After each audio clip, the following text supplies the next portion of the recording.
Assalamualaikum warahmatullahi wabarakatuh. Alhamdulillah, wassalatu wassalamu ala Rasulillah Muhammad ibn Abdullah wa ala alihi wa sahbihi wa man wala. Subhanaka la ilma lana illa ma 'allamtana innaka antal alimul hakim. Rabbi shrah li sadri wa yassir li amri wahlul 'uqdatan min lisani yafqahu qawli amma ba'du. Alhamdulillah, hari ini mudah-mudahan Allah Subhanahu wa taala melimpahkan rahmat ridhonya pada kita sekalian, menjadikan kita hamba-hambanya yang semakin hari semakin solehah, menjadikan kita hamba-hambanya yang semakin hari semakin mendekatkan diri kepada surganya, mendekatkan diri kepada jalan keridhoannya, mendekatkan diri kepadanya, mendekatkan diri kepada kekasihnya, baginda kita Nabi besar Muhammad Sallallahu Alaihi Wasallam. Dan saya berharap kajian kita pada hari ini menjadi salah satu pembekalan bagi diri kita untuk perbaikan dan untuk pembenahan diri kita, insya Allah. Mudah-mudahan kita sungguh-sungguh menjadi hamba-hamba yang tidak mudah kecewa. Mudah-mudahan kita sungguh-sungguh menjadi hamba-hamba yang kuat dan dikuatkan. Dan untuk itu kita akan awali kajiannya dengan kita membaca suratul Fatihah. Kita minta pada Allah Subhanahu wa taala bimbingannya, kita minta pada Allah Subhanahu wa taala petunjuknya. Kita minta kepada Allah Subhanahu wa taala untuk membersamai langkah kehidupan kita hingga sampai kepada surganya. Al-Fatihah biniyatin nafa' wal intifa' wal mudzakarah wat tadhkir ibtigha'a mardatih wa qurbih wa thawabih wa husnil khatimah ma'a lutfil afiyah wa salahil akibah wa ila hadratin Nabi Muhammad sallallahu alaihi wasallam. Al-Fatihah.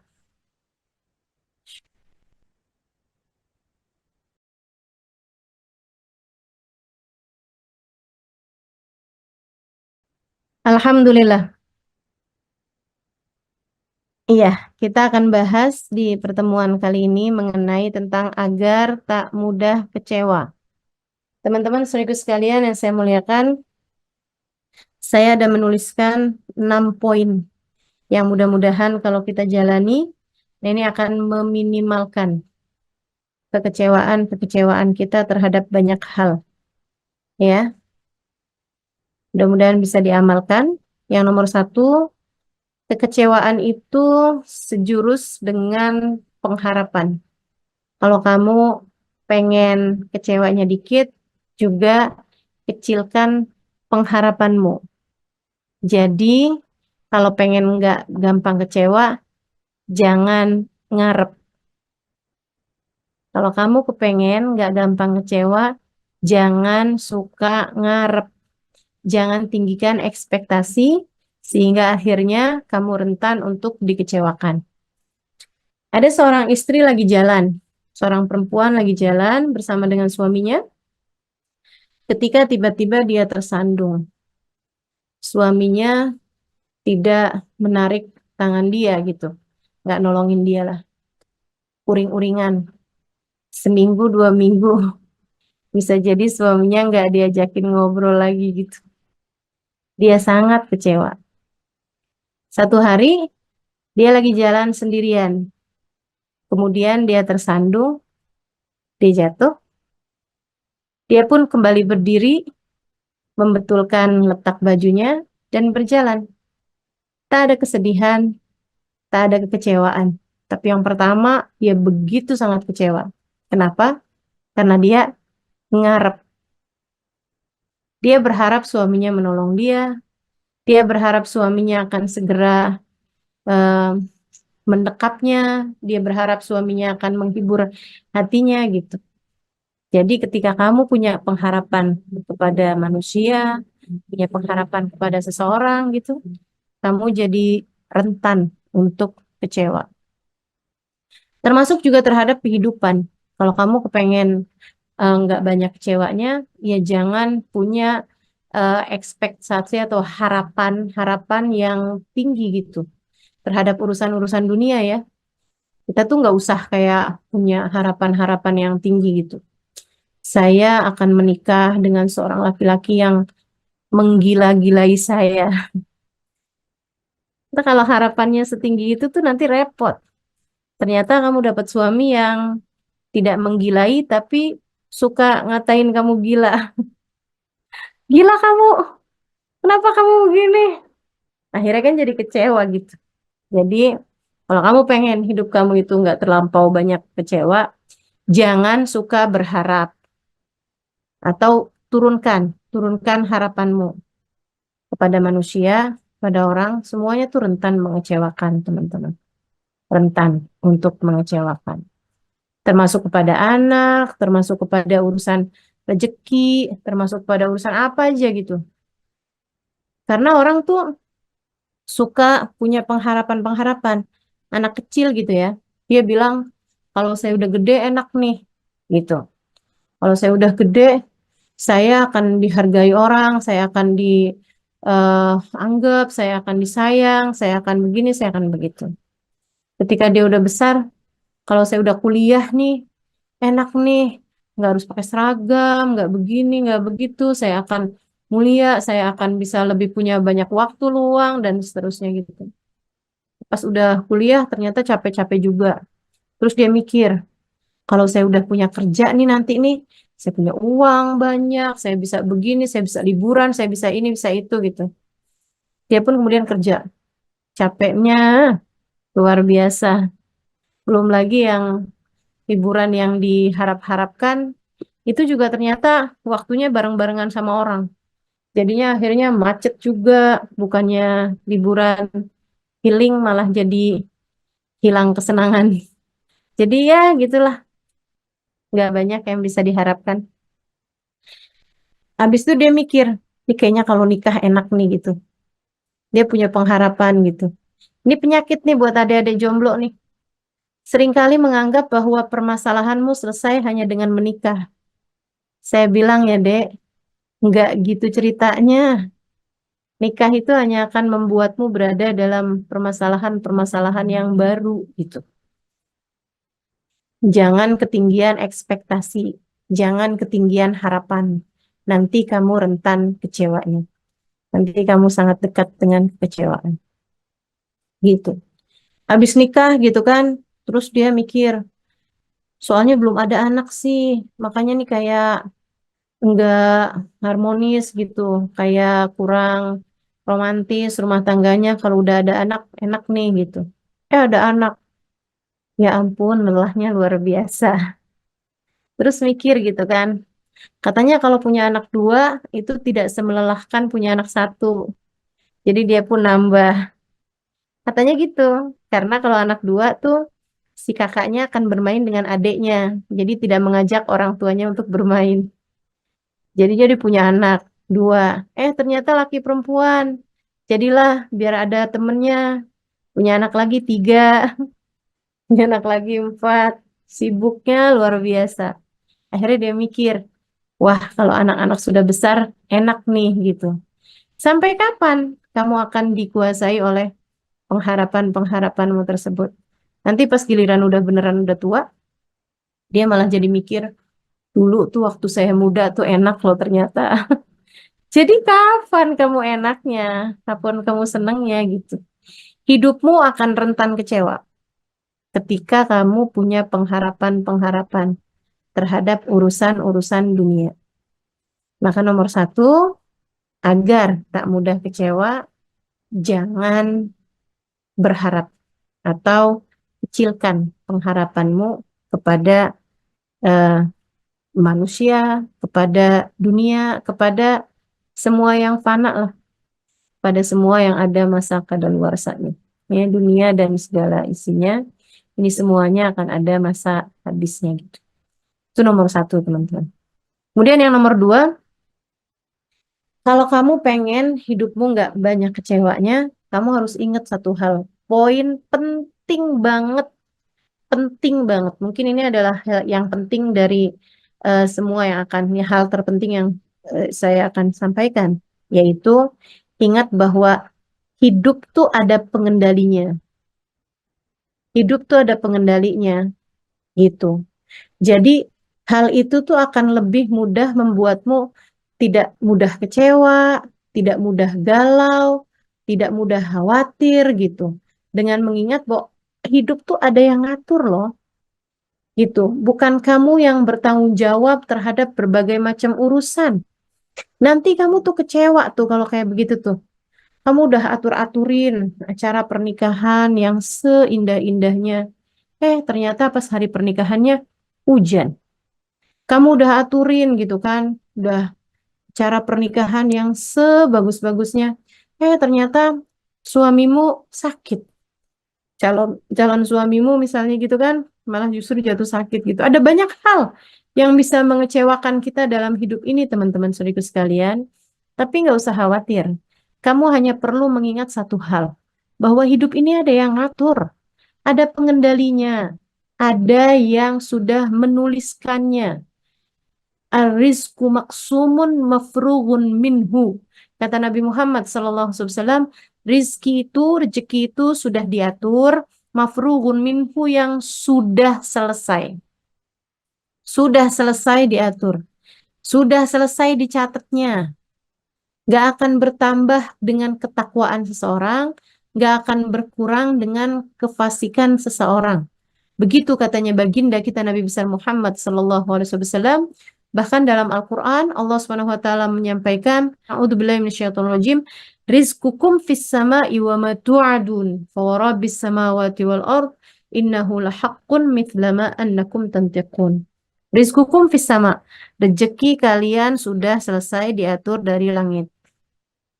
Rezeki kalian termasuk jodoh, termasuk anak, termasuk em, rezeki berupa harta, termasuk rumah, termasuk tempat eh, tempat tinggal, termasuk kendaraan, atau apapun aja, termasuk saldomu itu, gitu ya, apapun di dunia ini nih, rizqukum fis sama, rezeki kalian sudah selesai diatur oleh Allah Subhanahu Wa Taala dari langit. Bahwa Rabbis samawati wal ard. Demi Allah yang menguasai langit dan bumi, innahu lahaq, ini adalah kebenaran. Mithla ma annakum tantiqun, sebagaimana yang kalian ucapkan. Artinya bahwa eh, rezeki kita tuh udah selesai diatur sama Allah Subhanahu wa taala, termasuk juga hal-hal terjadi di atas muka bumi ini, semuanya ada yang mengendalikan. Semuanya ada Allah Subhanahu wa taala di dalam semuanya gitu. Kamu akan jadi jauh lebih kuat, lebih nggak gampang kecewa ketika kamu menjadikan hidupmu ini seperti kamu nonton sebuah film horor. Takut sih, tapi setakut-takutnya kamu tahu bahwa kamu jadi nggak terlalu takut kalau kamu ingat bahwa oh tenang, di situ tuh ada sutradaranya, di situ ada banyak orang di situ ya, ada bagian lighting, ada bagian ini, ada bagian itu. Kurang lebih kehidupan kita tuh kayak gitu. Ada malaikat Mikail, pembagi rezeki, ada eh, malaikat eh, Raqib Atid, ada malaikat rahmat yang Allah utuskan buat kita gitu. Ada Allah Subhanahu wa taala yang udah ngatur kehidupan kita gitu. Dengan kita ingat hal itu, kita jadi nggak gampang kecewanya teman-teman, nggak gampang khawatirnya gitu, nggak gampang eh, nggak gampang ketakutannya terhadap apapun, gitu kan? Kalau terjadi sesuatu tidak seperti yang kita harapkan, kita tahu bahwa oh tenang, ini Allah kok udah ngaturin kayak gini gitu. Ini Allah udah mengatur hal ini gitu kan. Nah itu jadi dengan kita ingat bahwa ada yang ngatur kok ini, ada yang ngatur kok ini gitu. Terus kita ingat itu bahwa ada Allah di sebalik urusan ini. Nah itu kamu akan lebih kuat hati dalam menanggung kekecewaan yang ditimbulkan karena terjadinya hal-hal yang tidak kamu sukai ataupun yang kamu inginkan tidak Allah Subhanahu wa taala beri gitu. Gitu ya, karena kekecewaan itu biasanya karena pengharapan tadi itu ngarep sesuatu yang ternyata nggak terjadi atau hal yang kamu takutkan, hal yang tidak kamu inginkan ternyata malah terjadi gitu. Itu kekecewaan kan sering timbulnya dari hal yang seperti itu. Nah, ketika kamu tahu bahwa di atas apa yang kamu mau atau apa yang tidak kamu mau ada Allah Subhanahu wa taala yang menentukan segalanya, itu kamu jadi jauh lebih kuat untuk tidak mudah kecewa. Karena kamu tahu bahwa di kehidupan kamu ini bukan kamu kok yang ngaturin apapun gitu. Tapi ada pengendalinya gitu. Ada yang udah ngaturnya gitu. Kan jadinya kayak tenang aja gitu. Atau lebih gampangnya kayak gini deh. Kamu kalau lagi naik pesawat. teman-teman saya sekalian, kita tuh jadi lebih tenang gitu kan, lebih tenang, nggak yang takut-takut. Waduh, nanti kalau pesawatnya jatuh gimana? Waduh, kalau ini gimana? Nah, gimana? Kenapa kita bisa tenang, bahkan bisa kita tidur di dalam pesawat gitu kan? Karena kita tahu ada pilotnya gitu. Ketika kita tahu bahwa di pesawat itu, misalnya gitu ya, ada pengumuman kayak gini nih. eh Mohon maaf para penumpang sekalian, adakah di antara kalian yang pernah kursus menyetir pesawat? Karena ternyata pilot dan kopilotnya pingsan. Saya yakin. Sepesawat tuh semuanya yang asalnya tidur juga udah langsung hilang semua tuh ngantuknya. Yakin banget dah saya dah. Pasti semuanya akan takut, semuanya akan galau, semuanya akan yang eh, panik ketika tahu bahwa ternyata di pesawat tersebut itu nggak ada pengendalinya gitu. Akan tetapi ketika kita tahu, kita bahkan nggak kenal loh sama pilotnya kan. Siapa di antara kita yang kalau terbang kenalan dulu sama pilot gitu? Nggak ada. Kita nggak perlu kenalan sama dia gitu. Tapi kita cukup tahu bahwa yang nyetir ini, yang nyupirin pesawat kita, yang jadi pengendali pesawat kita ini adalah orang yang ngerti. Nah, dalam kehidupan kita, Allah Subhanahu wa taala semuanya udah ngaturin. Wallahu khalaqakum wa ma ta'malun. Allah lah yang khalaqakum, yang menciptakan kalian dan apapun yang kalian kerjakan. Allah semua udah ngaturin kehidupan kita nih. Allah yang ngaturin kamu kapan nikahnya, Allah yang ngaturin kamu eh, kapan ada anaknya, anak kamu berapa, anak kamu sakit di usia sekian, anak kamu akan sembuh sekian hari kemudian. Semuanya udah diatur sama Allah Subhanahu wa taala gitu. Jadi kalau kamu kepengen untuk hidup kamu ini tidak banyak kecewanya, ingat terus bahwasanya hidup ini ada pengendalinya, ada yang ngaturnya. Tenang, ada Allah bersama dengan kita. Tenang, ada Allah yang mengaturkan hidup kita. Tenang, ada Allah Subhanahu wa taala yang memberi rezeki kepada kita. Dia tidak akan membiarkan kita susah yang sampai kita nggak mampu juga nanggungnya kok. Dia sendiri juga udah janji, Allah sendiri udah menyampaikan la yukallifullahu nafsan illa wus'aha.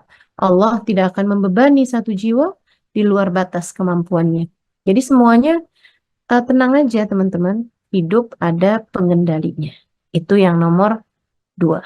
Kemudian yang nomor tiga, biar nggak mudah kecewa, ingat ilmunya eh, itu ya, tukang parkir.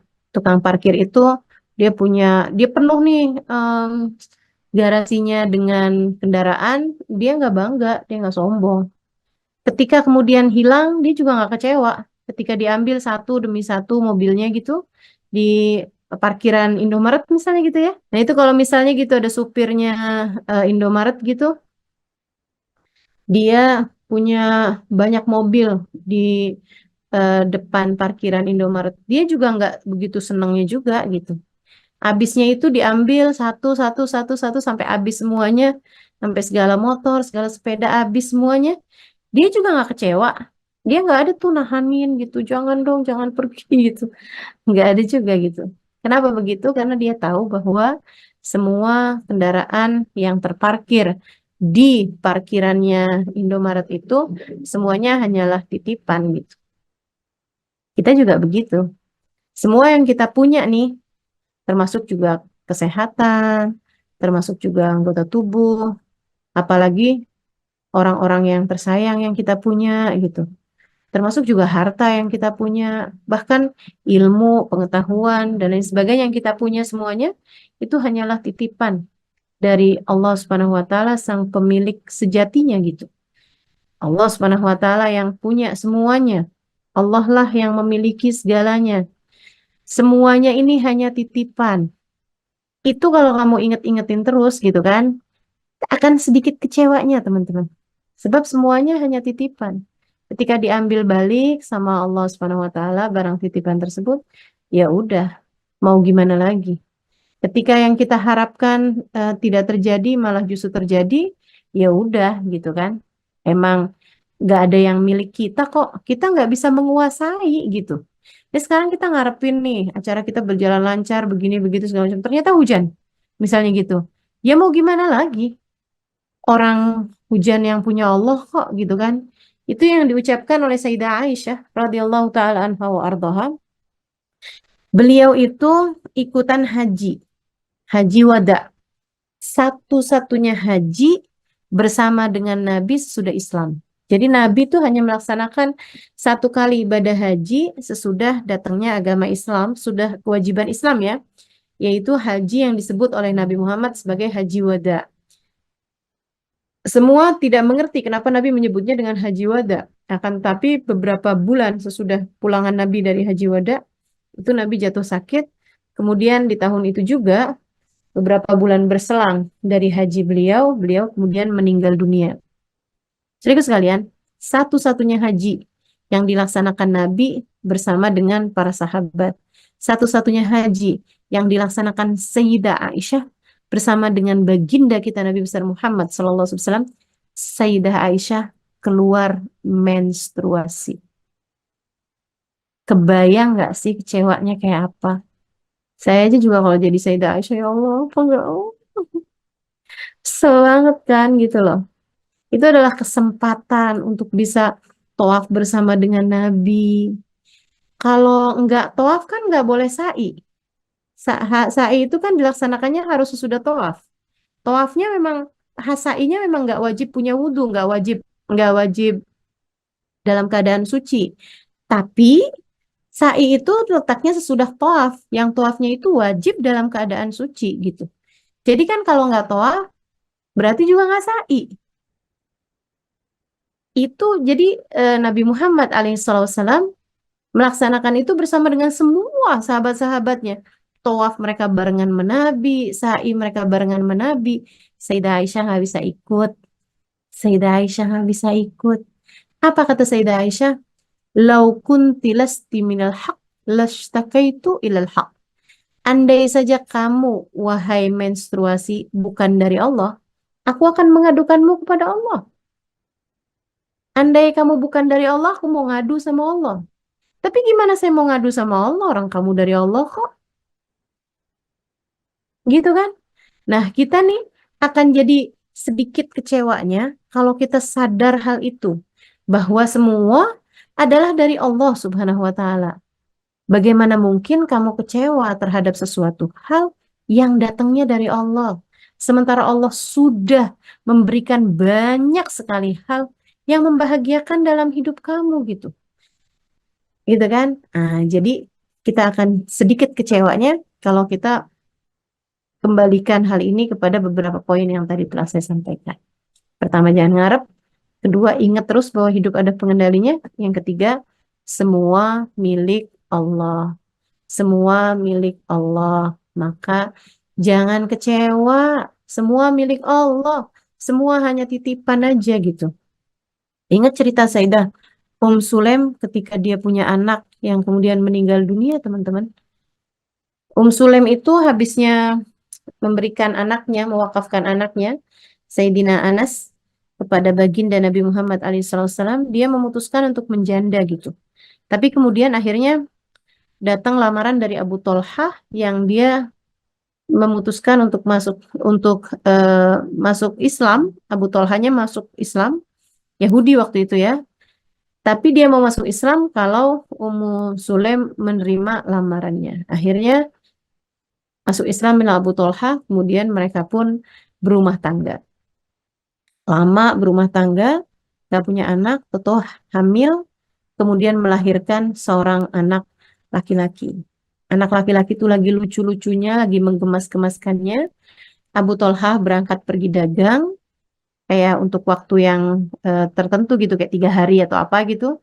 Di hari sesudah kepergiannya Abu Tolhah, anaknya Sulaim, anaknya Abu Tolhah meninggal dunia. Sulaim bilang sama para sahabat, tolong jangan ada yang mengabari kepada suamiku tentang kematian anakku selain aku sendiri gitu. Dan begitulah Abu Tolha beberapa hari kemudian di waktu malam dia datang ke rumah Sulaim sudah berdandan, Sulaim sudah melaksanakan semua ya, maksudnya yang dia bisa kerjakan untuk suaminya. Kemudian dia pun merayu suaminya sampai suaminya berhubungan intim sama dia. Habisnya itu kemudian disuguhkan makanan, mereka mandi, habis itu mereka makan. Saat sedang sudah semuanya tuh, sudah kenyang zohir batin, Sulaim baru bilang, dia bilang, eh, kalau tetangga kita nitipin barang, terus tetangga kita ambil balik barang tersebut, bagaimana menurutmu Abu Tolha? Apakah kita perlu mengembalikannya? Kata Abu Tolha, balikin, barangnya bukan punya kita kok. Tapi kita udah terlanjur sayang, balikin. Kamu harus tetap mengembalikan, sebab barang itu bukan punya kita, dia hanya titipan. Sesuatu yang hanya titipan, kita harus mengembalikannya ketika diminta kembali oleh pemiliknya gitu. Kita nggak boleh kecewa, Abu Tolha. Ya nggak boleh lah, orang bukan punya kita gitu. Kita harus kembalikan dengan hati yang lapang. Abu Tolha, bukankah anak kita adalah titipan Allah? Abu Tolha, ia telah diambil kembali oleh pemiliknya. Abu Tolha marah. Jadi maksud kamu anak kita mati dan kamu bisa-bisanya dandan, kamu bisa-bisanya masak, kamu bisa-bisanya merayu saya, dasar perempuan keras hati, kamu nggak punya hati, Sulaim. Abu Tolha keluar dari rumah menuju masjid, nungguin sampai Nabi Muhammad keluar buat sholat subuh. Dia terus bilang, ya Rasulullah, faqad wajadtu Sulaim qasiyatal qalb. Wahai Rasul, Sulaim itu nggak punya hati, ternyata keras banget hatinya kayak batu. Kata Nabi Muhammad, emang kenapa gitu Abu Tolha? Terus Abu Tolha pun menceritakan kejadiannya, anak mereka meninggal, tapi Sulaim malah begini, begitu, begini, begitu. Nabi yang tahu persis siapa itu Sulaim, bahkan menyebutnya sebagai min azka nisa'il Madinah, salah satu dari perempuan Madinah paling paling brilian, paling cerdas. Salah satu dari perempuan Madinah paling cerdas, Sulaim, kata Nabi Muhammad. Nabi Muhammad mengatakan kepadanya, awaqa'ta biha ya Abu Talha? Apakah semalam kamu sempat berhubungan intim dengannya, wahai Abu Talha? Dia bilang, iya Rasul, saya nggak tahu gitu. Saya nggak tahu kalau anak saya meninggal. Kalau saya tahu, hati saya kayaknya nggak akan kuat juga ngerjainnya. Kata Nabi Muhammad, barakallahu lakuma fi lailatikuma, barakallahu lakuma fi lailatikuma, barakallahu lakuma fi lailatikuma. Nabi Muhammad mendoakan mereka agar diberi keberkahan. Dan subhanallah, dari malam hari tersebut itu, Allah mengaruniakan kehamilan buat Sulaim yang kemudian melahirkan seorang anak perempuan yang dari perempuan tersebut itu lahir lebih dari 10 anak, ke 10-10-nya hafal Al-Quran, ke 10-10-nya jadi ulama di zaman tersebut. Teman-teman, saudara sekalian saya muliakan, tuh hati itu jadi kuat, nggak gampang kecewanya gitu. Bahkan terhadap ujian-ujian besar sekalipun, ketika paham bahwa siapapun yang kita punya, apapun yang kita punya, bahkan termasuk kesehatan yang Allah kasih kepada kita, bahkan diri-diri kita sendiri juga, semuanya adalah titipan dari Allah Subhanahu wa taala, Jalla Jalaluhu wa taala kabamat. So, kalau mau nyari ideal-idealnya hidup, hidup nggak pernah ideal sih buat siapapun gitu. Saya lagi semangat-semangatnya loh, mengajar, bepergian kemana-mana. Allah kasih saya sakit kaki gitu. Kayaknya kayak yang, ya ampun gitu kan. Tapi ya semuanya dari Allah dan semuanya milik Allah. Saya cuman selalu bilang bahwa ya Allah, selagi masih bisa menjadi manfaat gitu, selagi masih bisa menebarkan kemanfaatan, saya minta kekuatan darimu gitu. Dan alhamdulillah nggak ada yang dibatalkan, nggak ada yang sampai bisa tidak dilaksanakan, semuanya dapat dilaksanakan, alhamdulillah. Dan sekarang semuanya pakai menyediakan kursi kan setiap kali saya mengajar. Dan subhanallah beberapa waktu yang lalu saya bilang sama ada beberapa ustazah gitu. Saya bilang iya nih doain mudah-mudahan saya udah bisa lagi duduk di bawah melipat kaki lagi seperti dulu-dulu gitu. Dia bilang, ya ustazah padahal kita lagi senang-senang nih. Gara-gara ustazah pakai kursi kita semuanya juga sekarang disiapin kursi. Ya, begitulah. Sengsara membawa nikmat bagi yang lain ternyata ya. Masya Allah. Jadi ya gitu. Selalu ada kebaikan dalam segala ketetapan-ketetapannya. Jangan kecewa. Dengan kita mengingat bahwa semua adalah titipan Allah Subhanahu wa taala. Apapun yang kita punya, bahkan diri-diri kita, semuanya hanyalah miliknya dan semuanya dalam kendalinya. Kemudian yang nomor 4, itu ya, itu nomor 2, nomor 3-nya. Kemudian yang nomor 4-nya, kita tuh kan sering kecewa tuh karena kita kira yang itu tuh ideal, yang itu tuh bagus, sebaiknya tuh begini, sebaiknya tuh begitu. Kita kecewa ketika kita eh, buat sebuah acara eh, di luar ruang gitu ya, outdoor gitu, misalnya kita bikin pesta pesta kebun misalnya gitu, tahu-tahu hujan. Kita kecewa karena hal itu. Kenapa? Karena kita kira nggak hujan itu lebih baik, gitu kan? Eh, kita kecewa ketika sesudah kita menikah lama ternyata nggak ada anak. Kenapa gitu? Karena kita kira kita punya anak itu lebih baik gitu.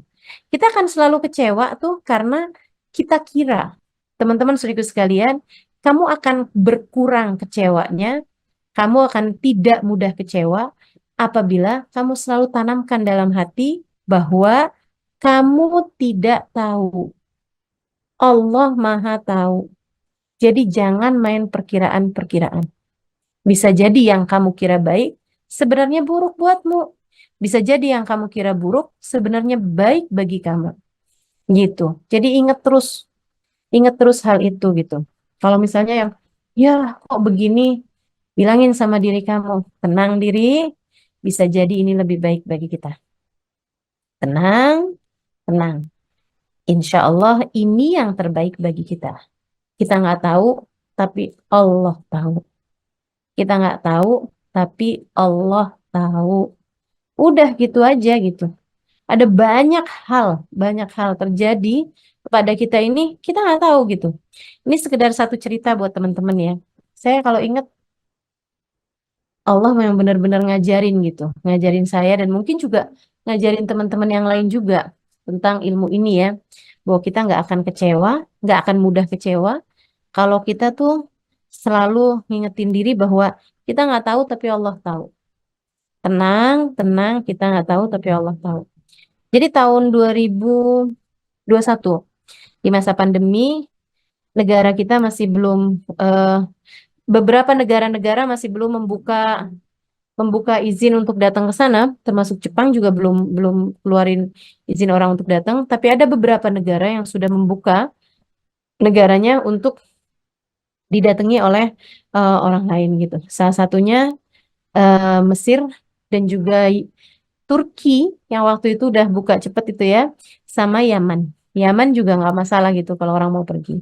Saya yang waktu itu sudah rindu untuk kembali ke tempat saya belajar dulu, bulan Ramadan tahun 2021 itu, saya berangkat ke 3 negara tersebut. Turki, kemudian eh, Yaman, kemudian pulangnya ke Mesir. Hari pertama di Mesir, udah perjalanan terakhir itu ya, ke negara terakhir. Itu kita udah lelah banget dan hari itu juga puasa. Kita masuk ke hotelnya, ternyata kita udah nungguin lama nih di hotel yang kita udah booking. Udah booking kayak 2 mingguan, 3 mingguan sebelum kita datang gitu kan. Tahu-tahu dengan, ya mungkin saya rasa dengan berat hati juga mereka bilang bahwa mohon maaf nggak bisa menginap di hotel ini gitu. Kita bilang, kenapa? Kita udah capek semua, kita udah bayangin tempat tidur semuanya tuh, udah yang lelah banget, lapar, haus karena puasa kan, gitu. Terus mereka bilang, karena AC-nya mati. Itu hotel bintang 5, halo. Bisa ada gitu AC-nya mati. AC-nya mati, ya udah nggak apa-apa kita dipindahkan ke kamar yang lain aja. Nggak, ini AC-nya mati semuanya. Jadi AC-nya itu dari pusat mati semuanya gitu. Jadi akhirnya kita pun dipindahkan ke hotel yang lain gitu. Nah, ketika saya lagi nyari hotel untuk kita tinggalin beberapa hari sebelumnya itu, sebelum kita berangkat, saya lagi sama teman saya, itu saya lagi nyari-nyari gitu hotel-hotel gitu kan. Terus saya bilang, saya tuh mau banget nih hotel yang bisa lihat pemandangan Sungai Nil di waktu sore saat matahari terbenam. Habis itu saya liatin gitu kan. Di situ tuh ada gambar satu kamar hotel yang ada tempat berendam, yang dari situ tuh dari tempat berendamnya itu di kamar itu bisa melihat dengan jelas, dengan indah banget saat matahari terbenam di waktu sore di Sungai Nil. Saya bilang, wih, nih sebenarnya nih cakep banget nih hotel nih. Tapi kita nggak bisa lah, Nen, nginep di sini, Nen. Kenapa gitu, Ustazah? Kemahalan, Nen. Iya, Ustazah, mahal banget, Ustazah.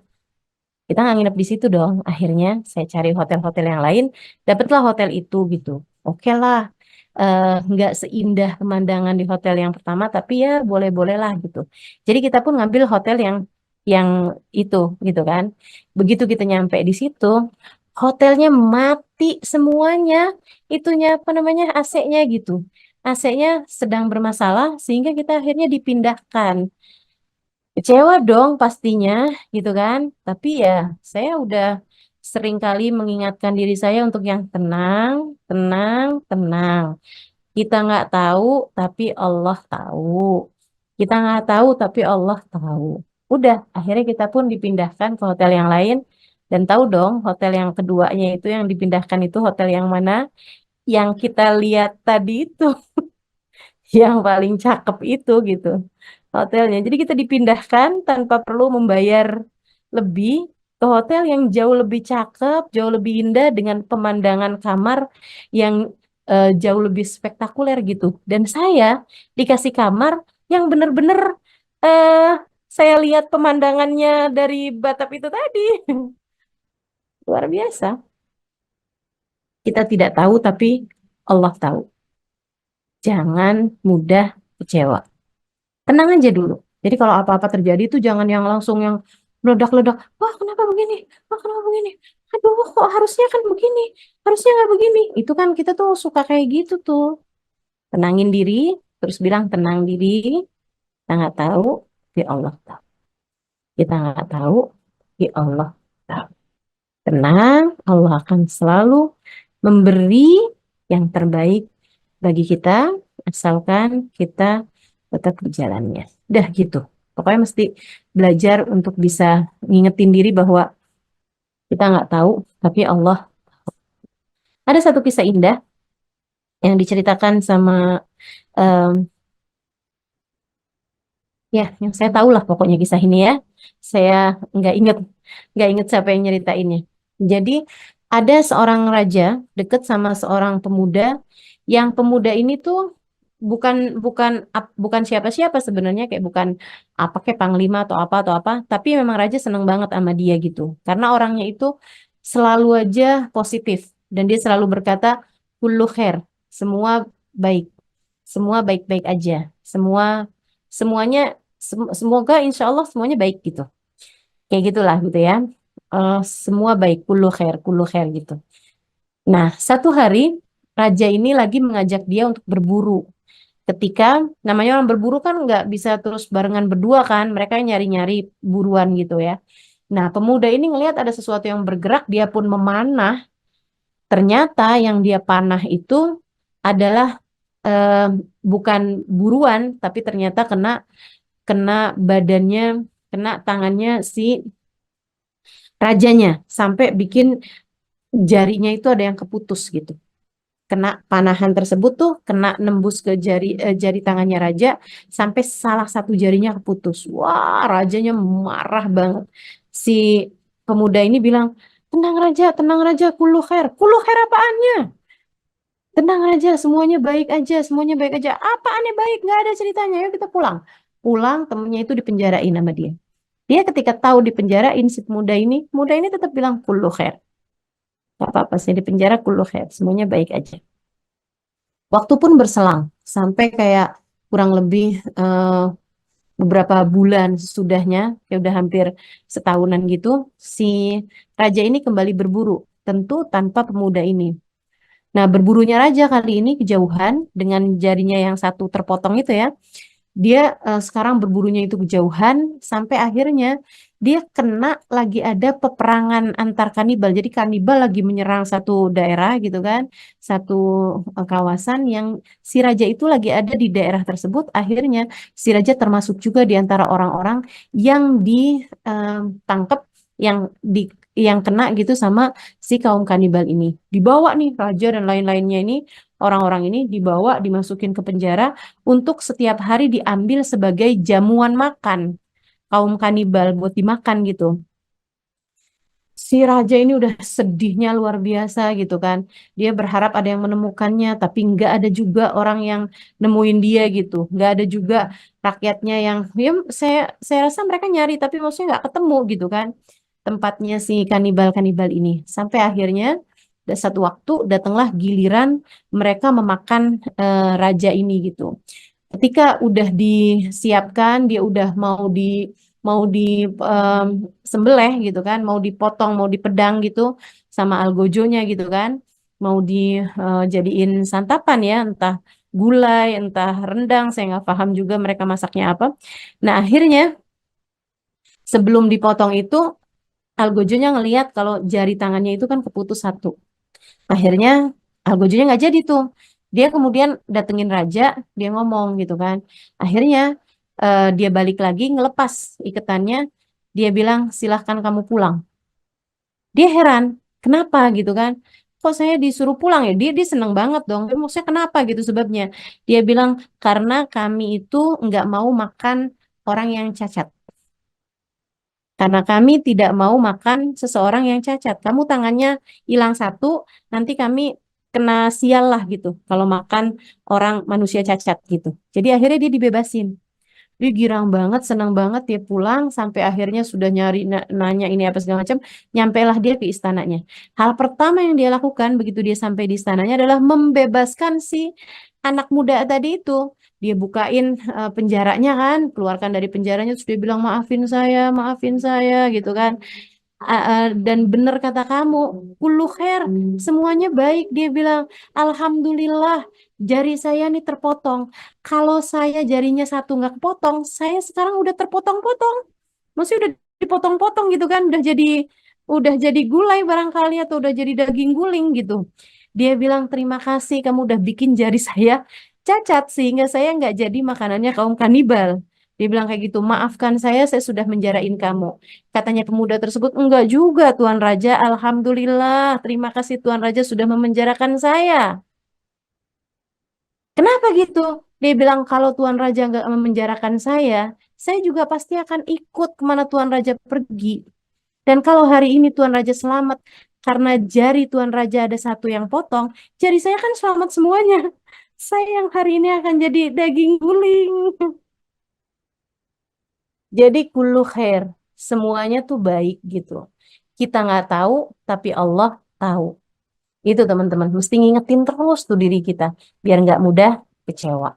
Gitu ya, ingat, kita nggak tahu, tapi Allah tahu. Oke, yang kelima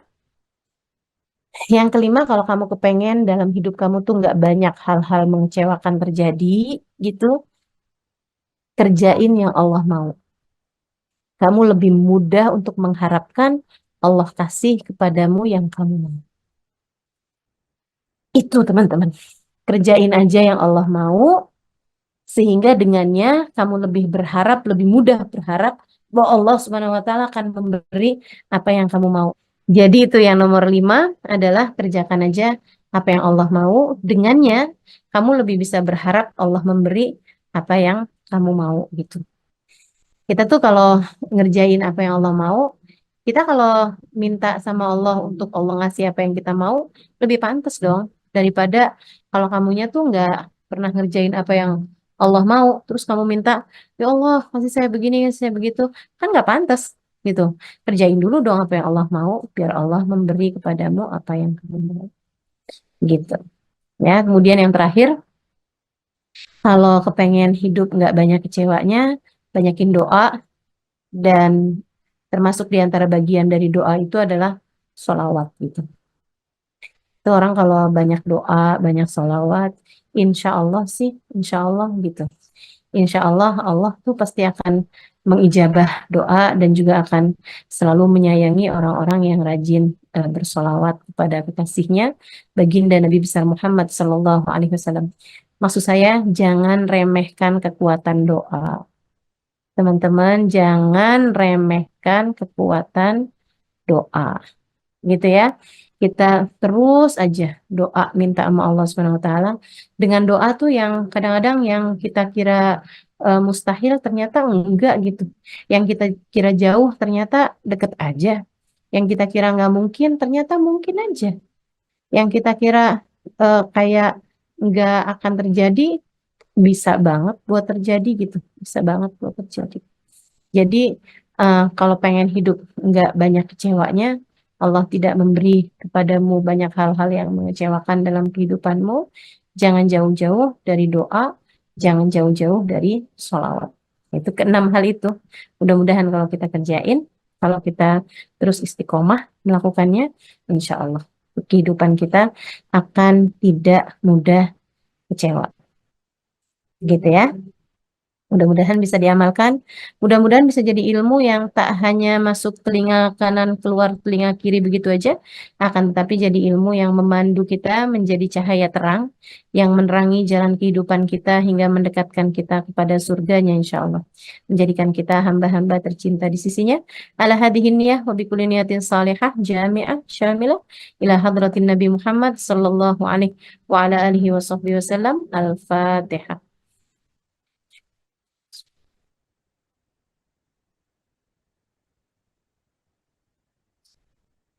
الصراط المستقيم صراط الذين أنعمت عليهم غير الضالين آمين تقبل الله منا ومنكم تقبل يا كريم اللهم بحق الفاتحة بحرمة الفاتحة بركة الفاتحة تفتح لنا أبواب الخير تعاملنا مؤاملة أهل الخير تكفينا من جميع الفتن والمهن بؤس وضير إنك ولي كل خير متفضل بكل خير برحمتك يا أرحم الراحمين اللهم إنا نسألك زيادة في الدين بركة في الأمور وصحة في الجسد وسعة في الرزق وتوبة قبل الموت وشهادة عند الموت ومغفرة بعد الموت وعفوا عند الحساب وأمانا من العذاب ونصيبا من الجنة ورزقنا النظر إلى وجهك الكريم اللهم عافنا من بلائك وأوزعنا شكر نعمائك وأذقنا برد عفوك وحلاوة مناجاتك اللهم وما قضيت لنا من أمر فاحفظ علينا فيه الأجل والدين اللهم وما قضيت لنا من أمر فاجعل عاقبته رشدا ربنا آتنا في الدنيا حسنة وفي الآخرة حسنة وقنا عذاب النار بفضل سبحان ربك رب العزة عما يصفون